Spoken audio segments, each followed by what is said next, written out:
दिनेश ईंट के भट्टे पर मजदूरी करता था। उसके परिवार में 3 बच्चे और उसकी पत्नी रहते थे। दिनेश की कमाई कुछ ज्यादा नहीं थी।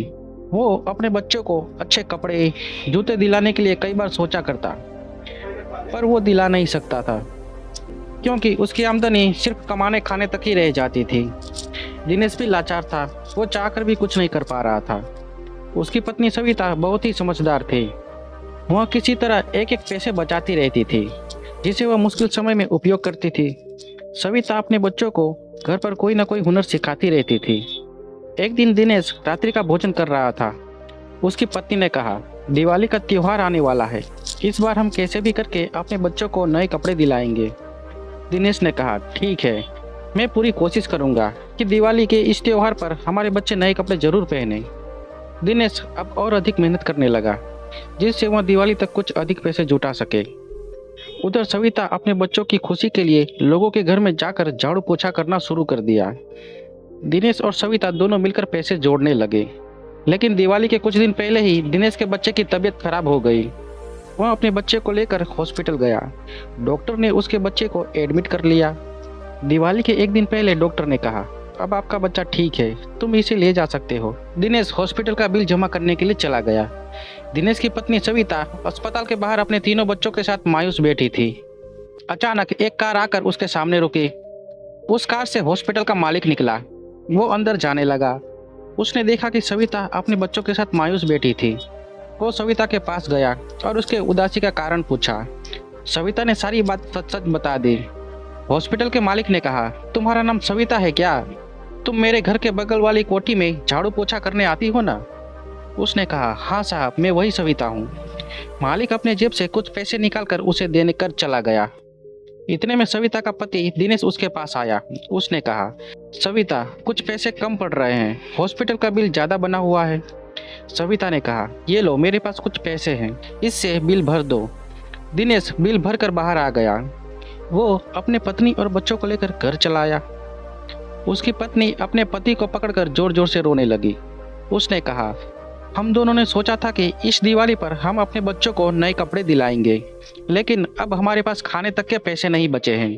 कपड़े कहाँ से आएंगे? दिनेश ने कहा, सविता, भगवान पर भरोसा रखो, सब ठीक हो जाएगा। अगले दिन दिवाली थी। सभी लोग अपने घरों को सजा रहे थे, लेकिन दिनेश के पास सामान लाने के पैसे तक नहीं थे। आज के दिन वह किसी से उधार भी लेना नहीं चाहता था। सविता फूलों को तोड़कर उसके माले से अपने घर को सजाने लगी। वो दूध में चावल डालकर खीर बना रही थी। शाम होने को आ चुकी थी। आसपास के बच्चे नए नए कपड़े पहनकर पटाखे फोड़ रहे थे। दिनेश घर के बाहर मायूस बैठा था। उसके पास सविता आई, उसे समझाने लगी, कोई बात नहीं, अगर भगवान की मर्जी नहीं है तो हम दिवाली नहीं मनाएंगे, चलो कुछ खा लो।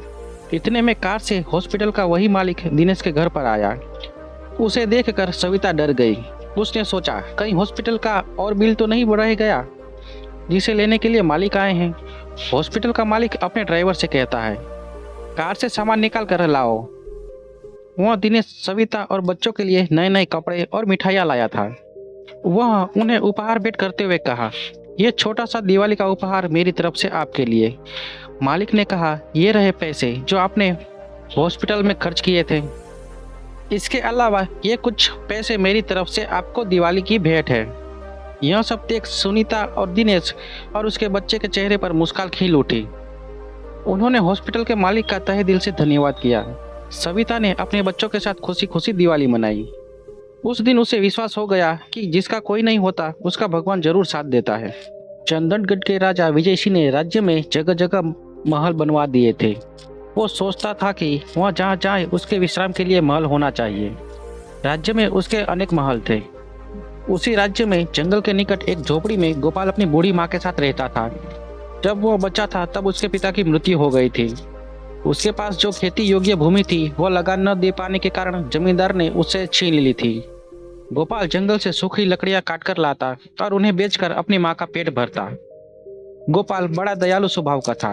वह जंगल के सूखे पेड़ों को ही काटता। एक बार जंगल में उसे एक बहुत बड़ा सूखा पेड़ मिला। उसने सोचा कि इस पेड़ से उसे बहुत दिनों तक लकड़ी मिलती रहेगी। गोपाल ने कुल्हाड़ी उठाई और पेड़ काटने लगा। तभी उसे कुछ सुनाई दिया, इस पेड़ को मत काटो। गोपाल चौंक कर इधर उधर देखने लगा। मैं तुम्हारे पैरों के पास खड़ा हूँ। गोपाल ने देखा कि एक गुड्डे जैसा बोना वहां पर खड़ा था। इस सूखे पेड़ से तुम्हें क्या लाभ होगा? गोपाल ने आश्चर्य से पूछा। तभी बोना बोला, इस पेड़ के अंदर से हमारी बस्ती का रास्ता है। हमारी बस्ती जमीन के अंदर है। अगर तुम इस पेड़ को काट दोगे तो हम लोगों को नया रास्ता बनाना पड़ेगा। ठीक है, मैं इस पेड़ को नहीं काटूंगा। कहते हुए गोपाल ने अपनी कुल्हाड़ी उठाई और दूसरा सूखा पेड़ खोजने चला गया। एक दिन राजा जंगल में शिकार खेलने आया। वह एक हिरण का पीछा करते करते सैनिकों से बिछुड़ गया। भूख प्यास के कारण उसका बुरा हाल था। वह जंगल से बाहर आ गया। वह गोपाल की झोपड़ी में जा पहुंचा। उस समय झोपड़ी में गोपाल की बूढ़ी माँ थी। उसने राजा को ठंडा पानी पिलाया और खाने को मीठे फल दिए। कुछ ही देर में उसे खोजते हुए सैनिक भी आ गए। राजा ने सोचा कि एक छोटा महल यहाँ भी होना चाहिए। जब वह शिकार खेलने आए तो वहाँ विश्राम कर सके। राजा ने आदेश दिया, यहाँ पर मेरे लिए तुरंत छोटे महल का निर्माण शुरू कर दो। महाराज, हम कहाँ जाएंगे? गोपाल की माँ हाथ जोड़ते हुए बोली। विजय सिंह ने कुछ नहीं कहा। वह घोड़े पर बैठकर आगे चला गया। दूसरे दिन सैनिकों ने आकर गोपाल की झोपड़ी तोड़ दी। सदमे के कारण गोपाल की माँ की मृत्यु हो गई। सैनिकों ने गोपाल को भगा दिया। वहां महल बनने लगा। गोपाल रोता हुआ जंगल में चला गया और एक पेड़ के नीचे बैठकर रोने लगा। गोपाल को रोते देख एक बोना उससे पूछता है, तुम क्यों रो रहे हो? गोपाल ने कहा, राजा ने मेरी झोपड़ी तोड़वा दी, जिसके कारण मेरी माँ मर गई। वहां राजा का महल बन रहा है। तुम रो मत। तुम सामने वाली गुफा में निश्चिंत होकर रहो। हम लोग तुम्हारा ख्याल रखेंगे, बोने ने कहा। गोपाल गुफा में चला गया। गुफा में उसके लिए स्वादिष्ट भोजन का थाल रखा हुआ था। दूसरे दिन लोगों ने देखा कि राजधानी में बहने वाली शारदा नदी का तेज कटान करना शुरू हो गया है। जमीन के बड़े बड़े टुकड़े टूटकर नदी में गिर रहे थे। लोगों ने नदी में इतनी तेज कटान कभी नहीं देखी थी। नदी का कटान महल की ओर आ रहा था। नदी तेजी से महल की ओर बढ़ रही थी। मंत्री ने नदी के कटान को रोकने के लिए पत्थर डलवाए, लेकिन कटान नहीं रुका। विजय सिंह ये देखकर चिंतित हो गए कि यदि नदी का कटान नहीं रुका तो उसका ये महल नदी में कटकर बह जाएगा। चिंतित विजय सिंह नदी के किनारे घूम रहा था। उसने देखा कि नदी के अंदर सैकड़ों बोने छोटे छोटे फावड़ों से खुदाई कर रहे हैं। विजय सिंह समझ चुका था कि नदी का कटान इन बोनों द्वारा की जा रही खुदाई के कारण हो रहा है। राजा ने एक पत्थर नदी में फेंका, जिससे खुदाई कर रहे बोने ऊपर देखने लगे। विजय सिंह ने हाथ के इशारे से बोने को बुलाया। एक बोना जिसकी लंबी दाढ़ी थी वो नदी के बाहर आया। तुम लोग नदी के बहाव को दूसरी तरफ क्यों मोड़ रहे हो? राजा ने पूछा। महाराज, आपने सीधे साधे गोपाल का घर तोड़कर महल बनवा लिया, इसीलिए हम तुम्हारा यह महल नदी में बहा देंगे, बोने ने कहा। बोने की बात सुनकर राजा घबरा गया। अगर तुम जंगल के किनारे वाले महल और 7 गांव की जमींदारी गोपाल को दे दो तो हम नदी का बहाव को काटना बंद कर देंगे, बोना बोला। विजय सिंह ने बोने की बात मानकर अपना नया महल और 7 गांवों की जमींदारी गोपाल को दे दी। नदी का कटान बंद हो गया। अब राजा भी प्रसन्न था और गोपाल भी।